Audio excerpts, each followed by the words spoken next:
Orang-orang yang nggak berinvestasi adalah orang-orang yang merugi. Yes. Karena dia nggak akan bisa mengembangkan atau mengakumulasi kekayaannya, dalam ini hartanya.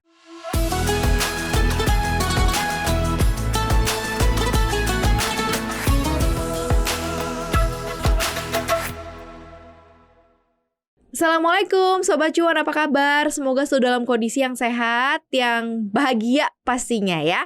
Senang sekali kami bisa ketemu lagi dalam Cuap-Cuap Ramadan, persembahan dari Cuap-Cuap Cuan selama bulan Ramadan untuk menemani Sobat Cuan menjalankan ibadah puasa. Dan hari ini hari Jumat, ini adalah hari di mana kita belajar tentang pengelolaan keuangan dari para pendahulu kita, dari para nabi-nabi pastinya, bareng bersama dengan Mas Ai Hidayah, Financial Expert CNBC Indonesia, dalam Kurma Keuangan Ramadan Makin Asik ya.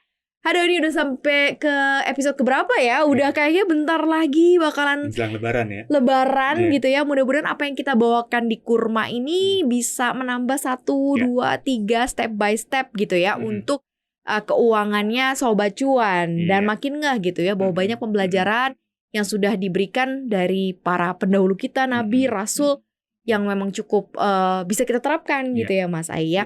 Dan topik yang hari ini menarik sekali nih. Aku sampai harus bacain dulu mengenai backgroundnya ya. Karena kita belajar keuangan syariah dari sahabat Nabi Salman Al-Farisi. Ini Mas Ai expertnya mungkin akan lebih bisa menjelaskan. Kalau aku nanti benar-benar awam banget dan aku belajar juga nih ya. Karena kalau kita lihat dari sisi background, sebagai seorang muslim dianjurkan untuk hidup dengan sederhana, menghindari pemborosan dan hutang, serta menabung untuk masa depan. Selain itu dianjurkan juga untuk memberikan sebagian dari penghasilan untuk amal dan membantu orang yang membutuhkan. Menabung dan berinvestasi ini menjadi salah satu cara yang dianjurkan di dalam Islam untuk mencapai tujuan keuangan jangka panjang.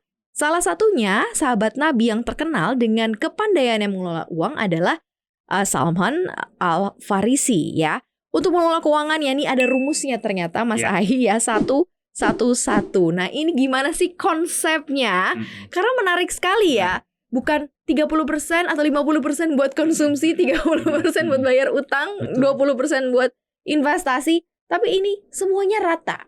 1-1-1. Ini apa sih secara konsep, Mas Ai mungkin bisa jelasin? Ini jadi menarik banget ya. Jadi memang ternyata ya kita nggak pernah tahu dan mungkin juga nggak menyangka ilmu perencanaan keuangan itu udah ada jauh sebelum sekarang ini gitu ya Mbak Maria. Bahkan di zaman Nabi Muhammad pun ternyata udah ada loh ilmu perencanaan keuangan ini. Mungkin belum banyak yang menerapkan aja gitu, tapi sebenarnya ilmu ini udah sangat tua gitu ya. Nah, kalau kita belajar konsep dari Salman Al-Farisi ini adalah salah satu ahli keuangan Islam yang sangat terpandang lah gitu. Bahkan dia dijuluki sebagai mungkin menteri keuangan paling sukses lah di saat itu gitu ya. Tapi uniknya dia itu sebelumnya juga punya masalah keuangan nih Mbak Maria gitu.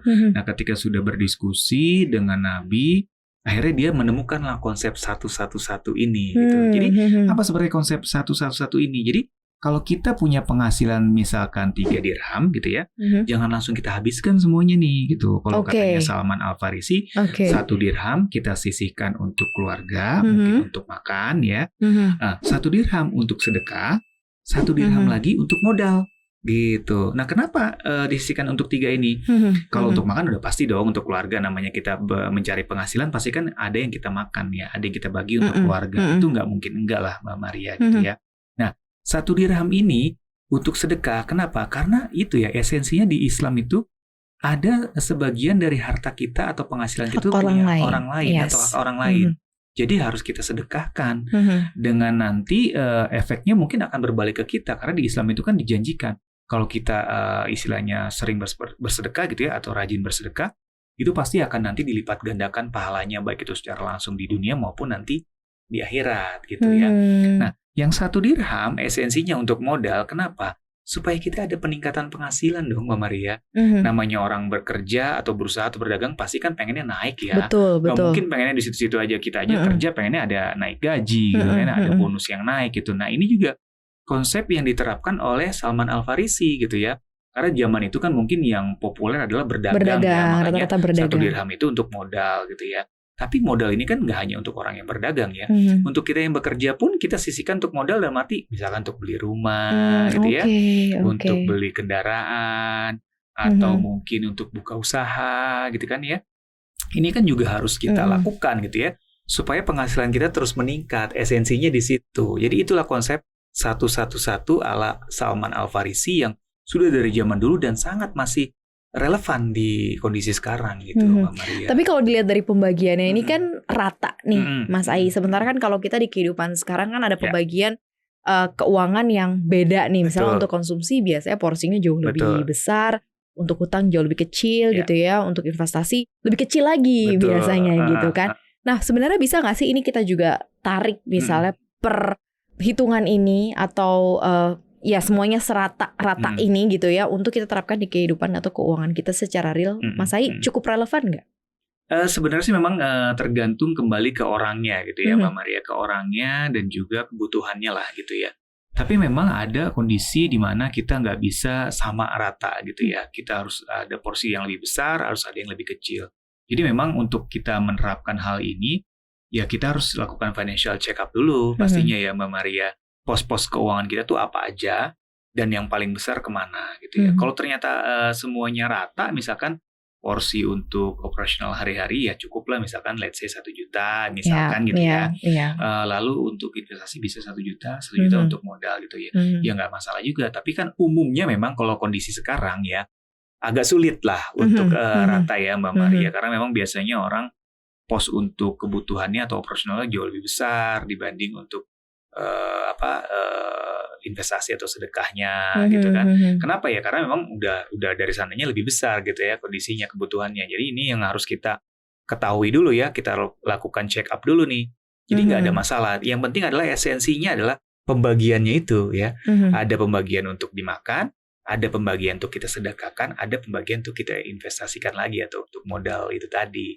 Jadi tinggal porsinya nanti disesuaikan dengan kondisi setiap individu masing-masing dan kondisi keuangannya masing-masing gitu ya. Tapi ternyata rumus ini sudah dibawa dari zaman dulu oleh sahabat Nabi. Nah kalau dilihat dari sisi apa yang dibawa oleh Salman Al-Farisi ini kan dia berhasil menemukan setelah mungkin kondisi yang cukup berat gitu ya. Nah setelah ini kemudian dipraktekkan Mas Ai, apa sih yang mungkin bisa kita manfaatnya apa gitu yang kemudian didapat setelah 111 ini ditemukan dan kemudian diaplikasikan Mas Ai pada zaman itu ya? Iya. Jadi efek yang didapatkan ketika rumus ini atau skema ini diterapkan oleh Salman Al-Farisi yang pertama adalah ya dia nggak pernah merasa kekurangan dalam kehidupan sehari-harinya karena emang satu itu udah dia istilahnya persiapkan untuk dimakan gitu ya. Itu yang pertama, dia tidak merasa kekurangan setiap harinya dalam hal makanan atau mungkin transportasi dan segala macam ya cukup gitu ya. Kedua, penghasilan dia terus bertambah karena dia emang ada alokasi untuk modal usaha tadi gitu ya, disisihkan. Secara berkala ternyata penghasilannya bertambah karena ya modalnya ditambahkan gitu kan. Gitu juga kalau kita berdagang gitu kan. Ya kalau modalnya 1 juta ya mungkin untungnya bisa cuman 100.000, 10%-nya. Tapi kalau modalnya 100 juta ya bisa 10 juta kan, bisa lebih gede gitu ya Mbak Maria. Esensi yang kedua adalah kita bisa bertambah terus penghasilannya. Nah esensi yang ketiga dengan sedekah itu kita bisa merasa tenang secara batin dan secara agama pun kita tidak melanggar aturan dan secara realnya hariannya ada rezeki-rezeki tak terduga yang kadang datang dengan kita bersedekah secara rutin itu ya Mbak Maria. Entah kita dimudahkan dalam berdagang, dimudahkan dalam bekerja supaya cepat naik jabatan atau naik gaji gitu. Ini kan semacam kayak janji Allah ya istilahnya. Kalau siapapun yang bersedekah itu akan kulipat gandakan ganjarannya, baik itu di dunia maupun di akhirat gitu. Jadi itu esensinya ya. Tidak pernah merasa kekurangan, selalu bertambah penghasilannya dan juga dimudahkan usahanya dan pekerjaannya gitu. Kita juga suka dengar ya istilah-istilah ya kalau misalnya kita rajin bersedekah atau rajin memberikan pasti kita akan dapat juga balasannya. Gitu balasannya karena kan ini semua kebaikannya berputar juga, berputar dan akan berbalik juga kepada si pembawa dan si pemberi kebaikan gitu ya. Jadi ya memang pastilah gitu ya tenang lahir batin dan akhirat juga gitu karena kita sudah menabung juga. Nah, sebenarnya untuk lebih detailnya lagi nih Mas Ai yang perlu diperhatikan ala mengatur keuangan ala Salman Al-Farisi ini adalah satu, sisihkan modal dan penghasilan, menabung, sedekah dan hindari berhutang. Ternyata ada poin itu juga nih di belakangnya di mana di era sekarang hutang itu malah menjadi suatu kemudahan, apalagi sudah muncul banyak apps yang memudahkan kita untuk dapat uang gitu ya. Bahkan kalau ada cara-cara yang mungkin sedikit licik hanya mau ngambil uangnya tapi nggak mau bayar gitu kan ya. Nah, atau mungkin berbagai macam kemudahan kita untuk dapat uang cepat deh. Tapi kan namanya udah dapat uang cepat, kita nggak tahu gimana cara balikinnya, Betul. akhirnya jadi penumpukan hutang. Nah, ini gimana nih? Apa yang sebenarnya bisa kita coba ambil dari apa yang diajarkan sahabat Nabi Salman Al-Farisi ini? Ya, sebenarnya dalam Islam itu utang ini termasuk hal yang tidak disukai Allah mungkin ya gitu, tetapi dibolehkan gitu. Dibolehkan tapi kurang disukai lah gitu. Namanya yang kurang disukai ya sebaiknya dihindari kan. Betul. Gitu ya Mbak Maria. Betul. Kalau kita nggak harus berhutang atau nggak terpaksa banget berhutang, ya sebaiknya jangan berhutang deh gitu. Kalaupun ternyata udah punya utang, ya kita harus segera lunasi gitu dengan secepatnya gitu ya, dengan daya dan upaya yang ada gitu ya, dengan penghasilan yang ada gitu ya. Ini esensi yang harus kita ambil dari pelajaran dari Salman Al-Farisi ini gitu ya. Ya Islam atau Allah tidak melarang kita berhutang, tapi kalau bisa ya jangan gitu. Makanya esensinya adalah kita memakan apa yang kita hasilkan aja gitu ya. Jangan kita melebihi apa yang dari kita hasilkan gitu ya. Ya tadi ya, mentang-mentang gampang gitu ya, minjem duit gitu ke pinjol atau ke paylater, udah deh pinjem aja deh. Pinjem aja deh, ntar bayarnya gimana nanti aja. Nah ini yang nggak boleh gitu ya, dan nggak bagus. Dan satu hal lagi yang harus kita ketahui, hutang itu salah satu hal yang tidak bisa dihapus di dalam Islam ya, walaupun si orang itu meninggal, Mbak Maria. Jadi hutang ini juga diwariskan loh ke keturunannya gitu. Jadi bukan hanya harta. Jadi keturunan ini akan menanggung beban kalau misalkan kita ini yang berhutang sudah sampai meninggal kita belum lunas. Nah ini kan bahaya banget. Iya kalau keturunan kita misalkan anak kita sanggup untuk melunasi, kalau enggak kan waduh kasihan juga gitu. Dan itu akan menjadi pemberat kita istilahnya di alam kubur nanti gitu. Mungkin amal ibadah kita menjadi tidak diterima karena kita masih punya hutang. Nah, ada sangkutannya, ada sangkutannya gitu ya. Nah ini yang makanya di statement di situ hindarilah hutang gitu ya. Oke. Dari konsep 111 ini menarik banget nih, karena ada beberapa artikel yang aku baca.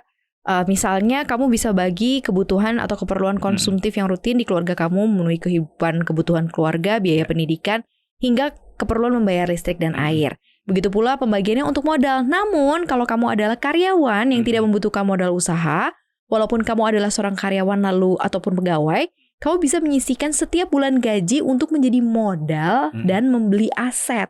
Karena aset adalah modal atau barang yang menghasilkan pemasukan, sedangkan liabilitas adalah barang yang justru mendatangkan pengeluaran. Artinya, kamu menyisihkan juga untuk menabung dan investasi. Gimana nih Mas Ai? Iya, jadi kan tadi ya, kalau di zaman Nabi mungkin banyak umumnya adalah orang berdagang ya, karena mungkin ya di zaman itu mungkin belum ada atau mungkin belum banyak ya perusahaan-perusahaan kita bekerja sebagai karyawan gitu ya. Tapi kalau zaman sekarang ini kan memang ya sudah banyak perusahaan-perusahaan yang menerima kita kerja gitu ya, kita sebagai karyawan. Jadi ya kalau memang modal itu kita nggak gunakan untuk usaha dalam arti berbisnis ya bisa kita investasikan juga, Mbak Maria. Misalkan kita nggak mau repot, ya udah investasikan aja deh.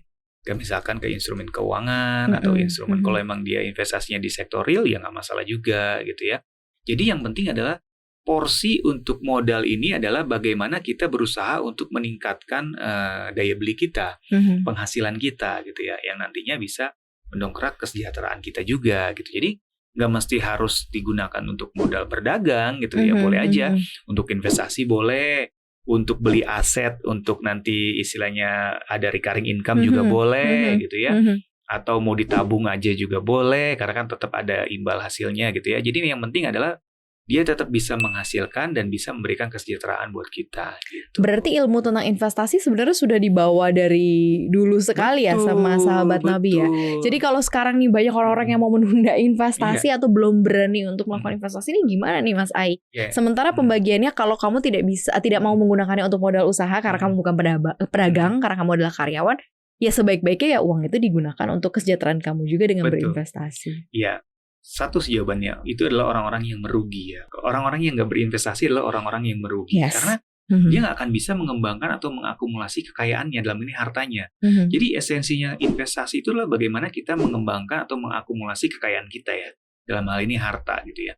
Kalau misalkan ternyata kita punya uang 10 juta penghasilan setiap bulan gitu ya, kalau kita nggak investasi 10 juta habis, ya hidup kita gitu-gitu aja flat. Nggak ada kenaikan standar hidup gitu ya, nggak ada kenaikan penghasilan, nggak ada kenaikan kesejahteraan gitu ya. Sementara biasanya beban hidup dan beban keuangan makin bertambah usia makin tua, itu makin besar, Betul. Mbak Maria. Bayangkan kalau kita penghasilannya nggak nambah ya. Salah satu yang paling mudah untuk menambah penghasilan kan lewat investasi. Oke, bisa aja mungkin gaji naik, tapi kan nggak setiap tahun mungkin gaji naik kali ya. Itu tergantung kantornya masing-masing. Betul, ya. Tapi yang paling gampang adalah dari diri kita sendiri dengan berinvestasi. Jadi kalau orang nggak berinvestasi, ya dia merugi sekali gitu. Padahal ilmu ini udah ada dari zaman Nabi loh gitu. Bukan sekarang-sekarang ini aja gitu. Kita tinggal bukan kita doang aja yang baru-baru ini ramai bilang ayo investasi, tapi dari zaman dulu sebenarnya udah ada. Yuk investasi itu udah dari dulu ya. Cuman mungkin caranya aja yang berbeda, penyampaiannya aja yang berbeda gitu. Tapi ilmunya sama gitu, esensinya sama. Nah makanya ya itu tadi, kalau kita punya penghasilan, ya kita harus investasi bahkan sedini mungkin gitu, supaya kita tetap ada kenaikan kesejahteraan dan juga penghasilan gitu ya. Tuh ya Sobat Cuan yang masih belum gitu, ini diingatkan lagi nih oleh apa yang pernah diajarkan oleh sahabat Nabi. Jadi ayo gitu ya, setelah Ramadan ini gitu ya, setelah THR nanti beres buat ini itu, nah mungkin dipikirin juga salah satunya untuk pos investasi. Betul. Ya Mas Ai ya.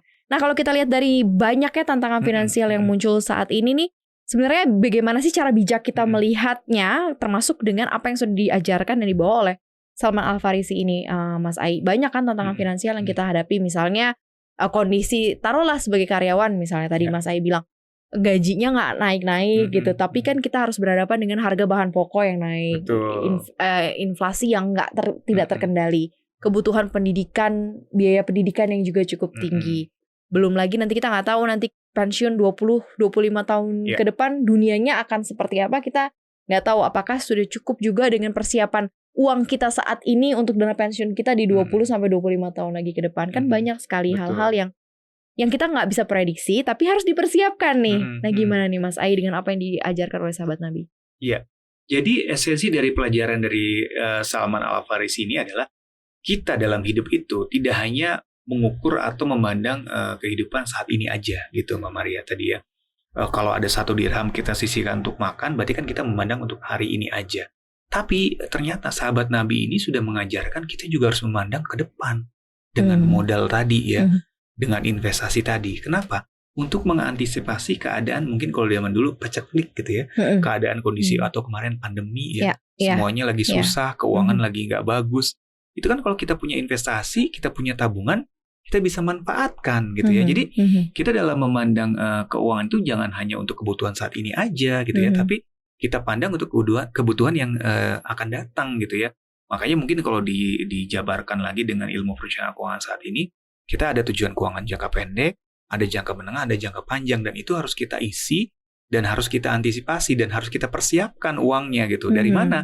Ya dari penghasilan kita, tinggal kita atur aja porsi-porsinya sesuai dengan tujuan keuangan kita tadi gitu ya Mbak Maria. Jangan sampai kita hidup hanya untuk hari ini aja. Mungkin kalau kata anak sekarang mungkin karena FOMO tadi ya, pokoknya punya duit habisin aja. Atau YOLO ya, only live once, hidup cuma sekali jangan gitu ya. Kayak gitu juga ya, tiba-tiba nggak punya uang di masa tuanya sengsara. Ini kan juga jadi bahaya sekali. Makanya itu ya, kita harus ada step-step yang harus kita persiapkan. Tidak hanya untuk tujuan keuangan saat ini, tapi juga di masa yang akan datang. Dan itu makan jauh lebih penting gitu ya, yang harus kita persiapkan gitu. Ini bisa diterapkan kepada yang sudah berkeluarga dan juga single juga nggak sih Mas Ai? Karena kadang-kadang kan kita suka terlambat mengambil keputusan keuangan di kehidupan kita karena merasa kita masih single, gitu. Nanti begitu nikah baru deh kelabakan ini itu. Nah, gimana sih kita mungkin bisa sedini mungkin kali ya untuk menerapkan prinsip 111 ini Mas Ai? Iya bisa banget. Jadi mau itu single mau sudah berkeluarga bisa banget untuk kita terapkan gitu ya. Bahkan ya sedini mungkin gitu ya. Pokoknya namanya prinsip perencanaan keuangan bahkan itu harusnya dimulai ketika kita mempunyai penghasilan, Mbak Maria. Itu esensinya di situ kalau ilmu perencanaan keuangan. Once kita udah punya penghasilan, kita udah harus mulai merencanakan nih keuangan kita gitu ya. Bahkan penghasilan nggak hanya karena kita bekerja ya, kayak tadi misalkan ya, penghasilan kalau kita mahasiswa atau kita pelajar kita dapat uang jajan dari orang tua, itu bisa kita rencanakan loh. Jadi kan nggak murni kita uang jajan itu kita habiskan semuanya buat jajan gitu kan.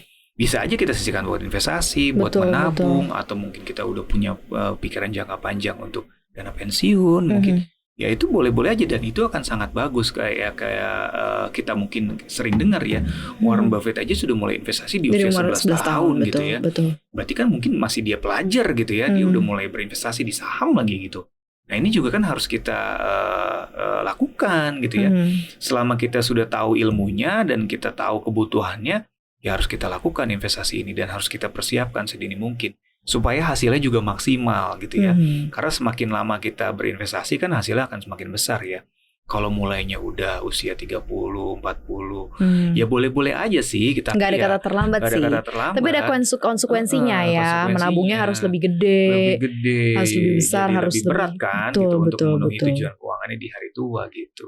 Setiap kali aku bawain kurma nih selalu ada message khususnya gitu ya. Kita kayak diingatkan kembali, jangan pernah kita menunda-nunda memutuskan sesuatu yang terbaik untuk keuangan kita gitu. Karena ini sudah diingatkan oleh Nabi, Rasul, bahkan sahabat Nabi gitu di zaman dahulu kala ya, ketika belum ada hitung-hitungan, ketika belum ada acara-acara kayak kita ini, mereka sudah menemukan gitu ya solusinya dan menemukan juga formulanya. Nah, kita tuh sebenarnya tinggal adaptasi doang ya, nggak ada susahnya ya. Dengan situasi dan kondisi kita saat ini masing-masing gitu. Jadi nggak ada kata terlambat, nggak ada kata susah gitu ya. Yang penting kita mau memulai gitu. Benar. Mulai sedini mungkin. Nah Mas Ai, ini kan di kurma ini kita kan menyampaikan ini ke Sobat Cuan. Nah mungkin kalau Mas Ai boleh menyampaikan ke Sobat Cuan dengan apa yang kita pelajari di setiap kurma tentang pengelolaan keuangan ala Nabi, Rasul dan juga sahabat Nabi ini seperti apa sih? Secepat mungkin ini bisa diaplikasikan di kehidupan kita, Mas Ai. Ya, sebenarnya penyakitnya orang pada kebanyakan adalah susahnya untuk memulai, Mbak Maria. Betul. Merencanakan aja, tapi nggak mulai-mulai. Nah, ini penyakit yang kadang-kadang benar. menular ke semua orang. Iya. Rencananya udah bagus banget nih, udah sempurna tapi banget, tapi nggak mulai. Ngapain? Jadi sebenarnya sih rencana nggak usah bagus-bagus, yang penting kita mulai aja deh, bertahap gitu ya. Ya tadi aku sempat share ya, ada 6 step untuk dipersiapkan gitu ya, untuk perencanaan keuangan dari mulai cash flow dan dana darurat, proteksi kita, investasi kita ya, dana pensiun kita, pajak kita, lalu waris kita. Kita acuannya itu aja deh gitu ya, dari penghasilan yang kita ada, kita siapkan itu.